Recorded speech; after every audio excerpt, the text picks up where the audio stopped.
Okay, so I've got something a little bit different today, something to share with everyone. Anyone who's interested in using direct drive turbo trainers at home and are worried about the amount of noise they make.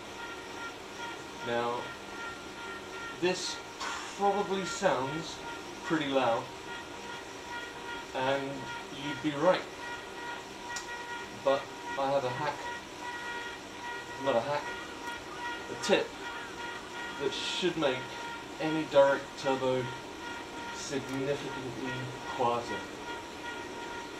Now, I've set up this workout to do 2 sets of the same. We're going to do 1 set of ERG, one set of non-ERG and ERG in the big ring. And we're going to do 1 set of ERG and non-ERG in the small ring, and then compare the sound output, which I'm recording from about a metre behind me. Okay, so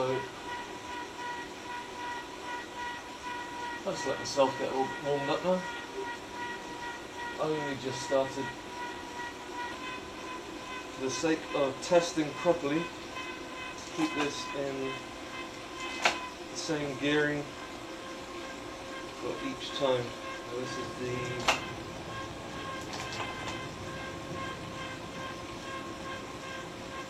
the 5th gear in with the big ring,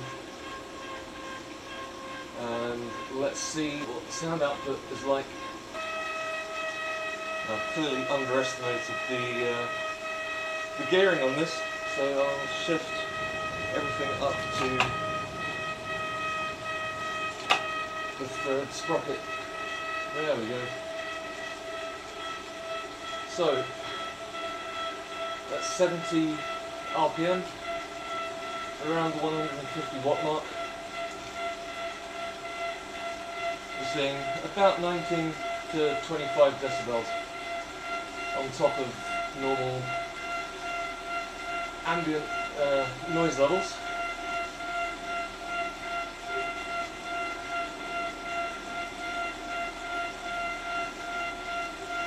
And I can tell you that is not unpleasant, but it's not something I could do a 2-hour workout on. Next up, it's time to do ERG mode, and we'll see if we get a more constant readout. There we go. Let's get this up to 80 RPM. Nice standard speed. 150 watts. 80 RPM.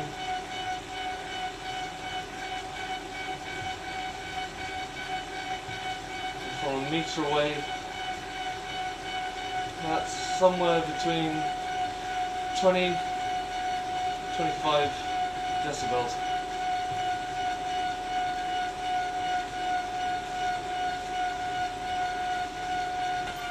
Okay, so ERG mode off. On to 200 watts.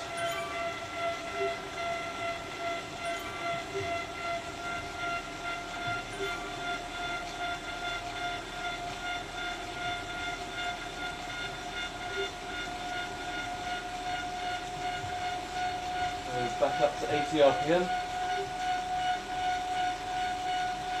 200 watts, or as close as I can get it in free ride mode. The volume isn't terrible, but spiking at about 34 decibels just there. It's the kind of thing that just makes an entire workout uncomfortable, particularly if you're doing it at night, or if you just want to relax and you've got neighbours downstairs or above you or down the road even. Yeah, getting some fairly loud spikes there. There's also a lot of vibration coming through the kicker. Apart from anything else, if your feet are going to vibrate for an hour, you are going to get hot spots in your feet. It's just not comfortable. So, and now onto ERG mode. Get it locked in. Okay, 200 at 80 RPM.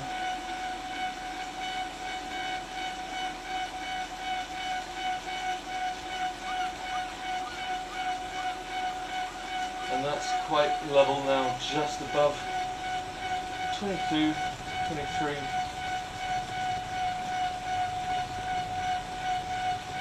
And just a reminder, this is 22, 23, 25 decibels on top of the ambient, which in my living room is about 30 decibels. Let's see what happens. Take ERG mode off.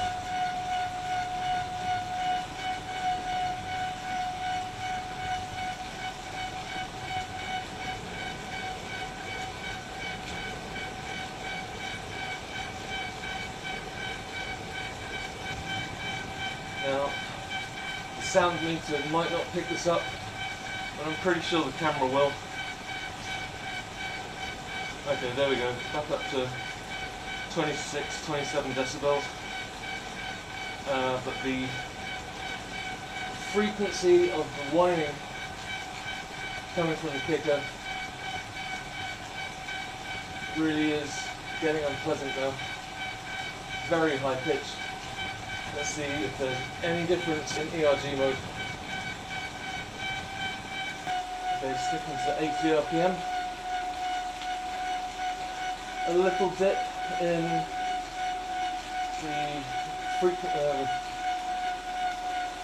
the pitch of the noise. It's a bit lower, and the lower the better in my opinion. That screaming sound isn't really bearable past maybe 10, 15 minutes.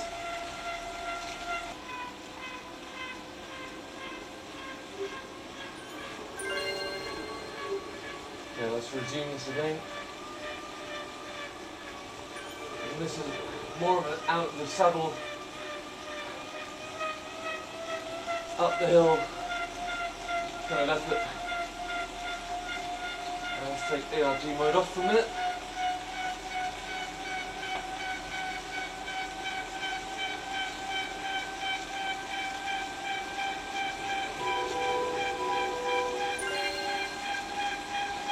Creeping much closer to about 35 decibels.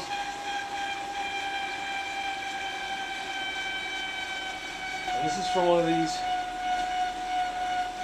direct drive machines that's meant to be silent. But maybe there's hope for it yet.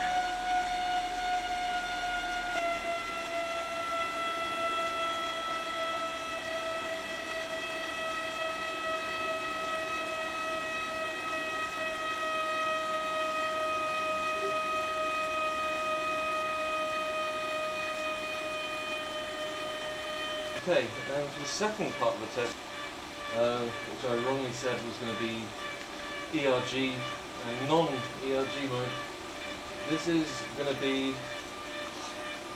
ERG mode, but in the small ring on the front. But happy to possibly maintain that RPM at such a low wattage. This is where the magic comes in. Let's chuck a bit of ERG on.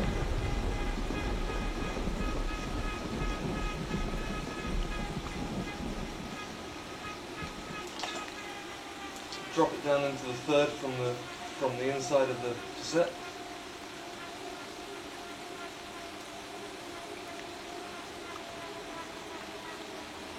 Get it down to 80 RPM.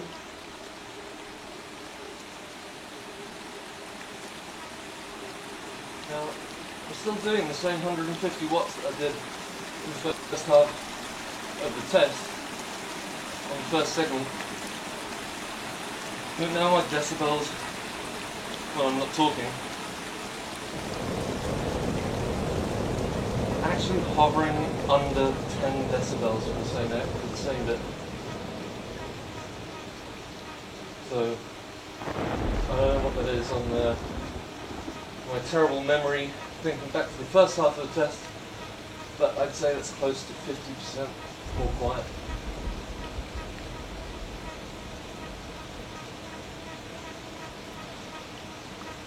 So yeah, the closer you are to the inside of the cassette,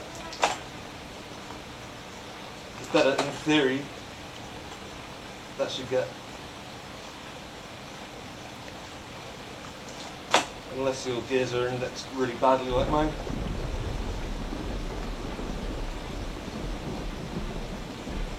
How about that? We're getting 6 to 8 decibels at 150 watts. Okay, let's see what it does at a bit of a higher output. Okay, here we are at the 200 watt segment.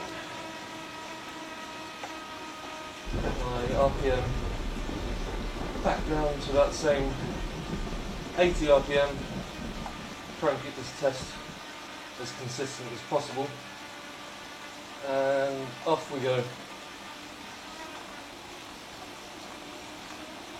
Same 200 watts as the first half of the test.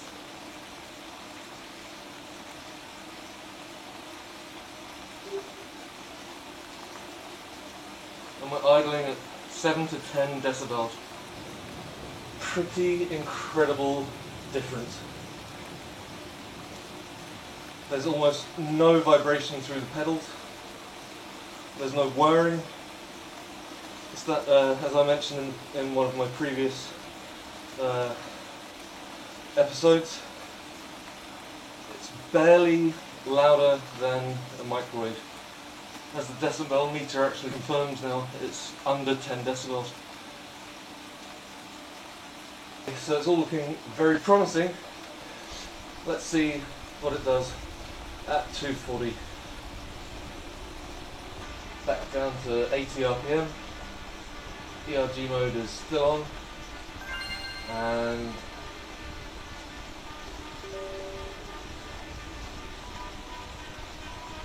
.240, off we go.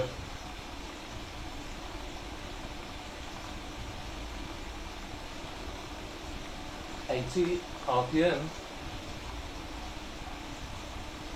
And it's at 10 decibels, just like the previous segment. The loudest thing in this entire room at the moment is my voice and the fan.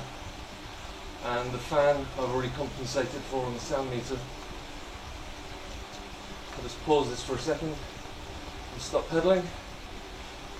You'll see what I mean on the decibel meter.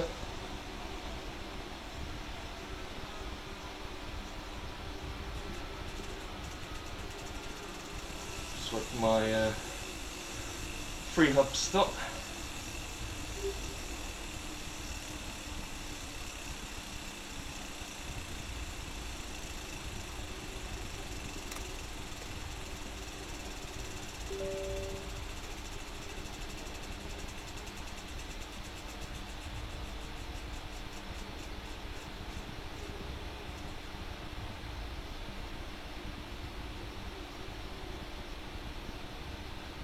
So as you can see, I've actually lied. The ambient balanced noise in the room is closer to 2, so we can take 2 decibels off all other noises recorded in this. So we're actually seeing about 7 decibels above ambient at a meter distance from flywheel. Let's try this 240 for a little bit, just a tiny bit more.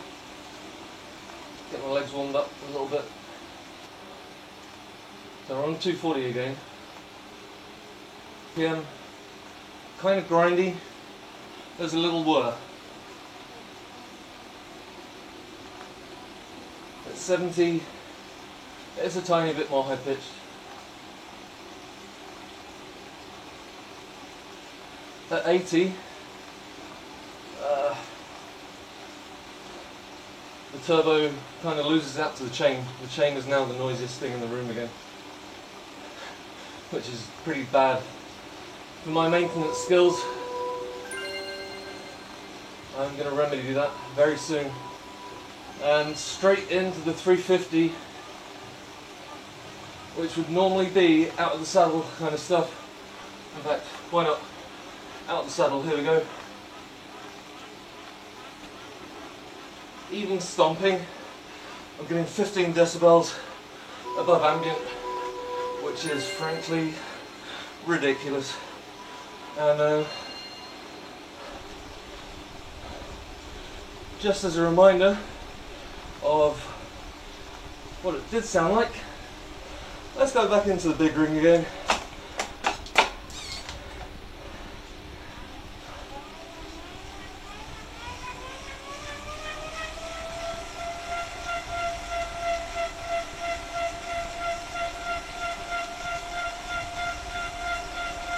And there we have it.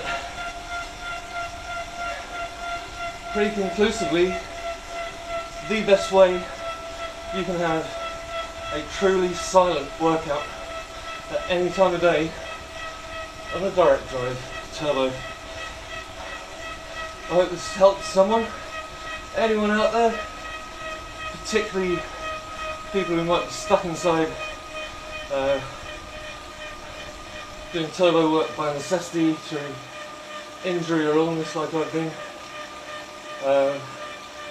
If nothing else, it'll keep your other half sane while you plough through hours on your favourite bike. Like and subscribe if you like this.